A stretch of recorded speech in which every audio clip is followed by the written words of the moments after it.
નમસ્કાર, આપ જોઈ રહ્યા છો ન્યૂ ભારત ન્યૂઝ અને હું છું ધ્રુવી। અમરેલી જિલ્લામાં ભાજપમાં ભડકો થયો છે અને સ્પષ્ટ બહુમતી સાથે ચલાલા નગરપાલિકામાં પાલિકા પ્રમુખના નાટકીય રાજીનામાના અંતે પ્રાંત કલેક્ટરની અધ્યક્ષતામાં યોજાયેલ સામાન્ય સભા બેઠકમાં ઉપપ્રમુખની સામેની અવિશ્વાસની દરખાસ્ત તોડી ગઈ હતી ને પાલિકાના ઉપપ્રમુખ યથાવત રહ્યા હતા। ત્યારે શું હતી આ ચલાલા પાલિકામાં ભાજપમાં ભડકાની સ્થિતિ, જોઈએ સ્પેશિયલ રિપોર્ટમાં। આ છે ધારી તાલુકાનું ચલાલા નગરપાલિકા। ચલાલા નગરપાલિકામાં પાલિકા પ્રમુખ નયનાબેન વાળા સામે અવિશ્વાસની દરખાસ્ત બાદ પાલિકા પ્રમુખે રાજીનામું 22 ડિસેમ્બરે ધરી દેતા ચલાલા નગરપાલિકાની સામાન્ય સભા આજે પ્રાંત કલેક્ટરના અધ્યક્ષસ્થાને યોજવામાં આવી હતી। પાલિકા પ્રમુખ નયનાબેન વાળાના રાજીનામા બાદ ઉપપ્રમુખ સામે સામાન્ય સભામાં શું થશે તેના પર અટકળો તેજ થઈ હતી, પણ સામાન્ય સભામાં ઘીના ઠામમાં ઘી પડી ગયેલ હતું। 24માંથી હાજર રહેલા 19 સભ્યોએ ઉપપ્રમુખ પ્રવીણ માવલિયા તરફે મતદાન કરતા ઉપપ્રમુખ યથાવત રહ્યા હતા, જે અંગે પાલિકાના ચીફ ઓફિસર સાવન રતાણીએ માહિતી આપી હતી।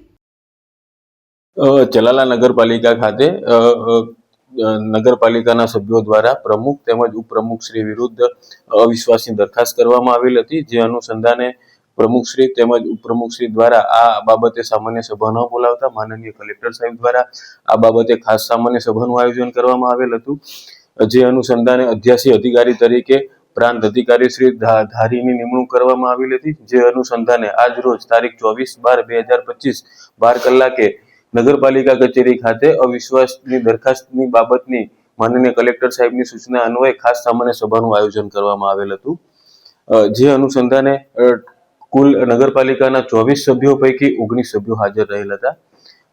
આ અગાઉ 22 તારીખના રોજ નગરપાલિકાના પ્રમુખશ્રી દ્વારા કલેક્ટર સાહેબને પોતાના પ્રમુખ પદના હોદ્દાની રાજીનામું આપવામાં આવેલ હતું, જે કલેક્ટર સાહેબે એ જ તારીખે 22 તારીખે એની સ્વીકાર કરેલો હતો। તેથી આજની મિટિંગમાં પ્રમુખશ્રી સામેની અવિશ્વાસની દરખાસ્તની કોઈ કાર્યવાહી કરવાની રહેતી નથી, તેમજ ઉપપ્રમુખની સામે અવિશ્વાસની દરખાસ્ત બાબતે ટોટલ 24 સભ્યોમાંથી 19 સભ્ય હાજર રહેલ હતા અને આ દરખાસ્તના અનુસંધાને તમામ હાજર રહેલ 19 સભ્યોએ અવિશ્વાસની દરખાસ્તની વિરુદ્ધમાં મતદાન કરેલ, એટલે કે ઉપપ્રમુખશ્રીને એમના હોદ્દા ઉપર ચાલુ રાખવા માટે મતદાન કરેલ છે।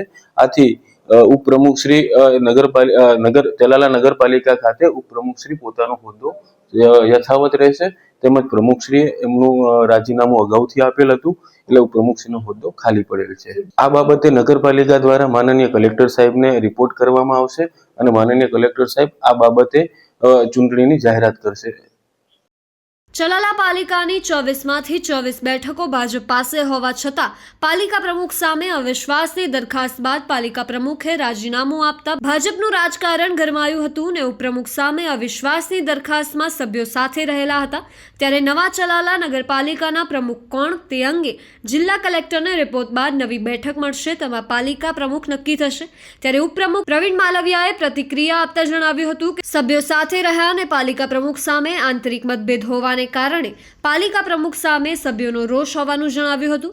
પાલિકા પ્રમુખ નયનાબેન વાળા સામે સભ્યોના અસંતોષ બાદ પાલિકા પ્રમુખે રાજીનામું ધરી દીધું ને ઉપપ્રમુખ યથાવત રહ્યા છે। ત્યારે ધારી વિધાનસભાના બેઠકના જેવી કાકડિયાના વતન ચલાલા પાલિકામાં ભાજપમાં ભડકો થતા પાલિકામાં નવા સમીકરણો આગામી દિવસોમાં સાકાર થશે ને ચલાલા નગરપાલિકાને નવા પાલિકા પ્રમુખ થોડા દિવસો બાદ સામાન્ય સભા બોલાવીને નક્કી થશે।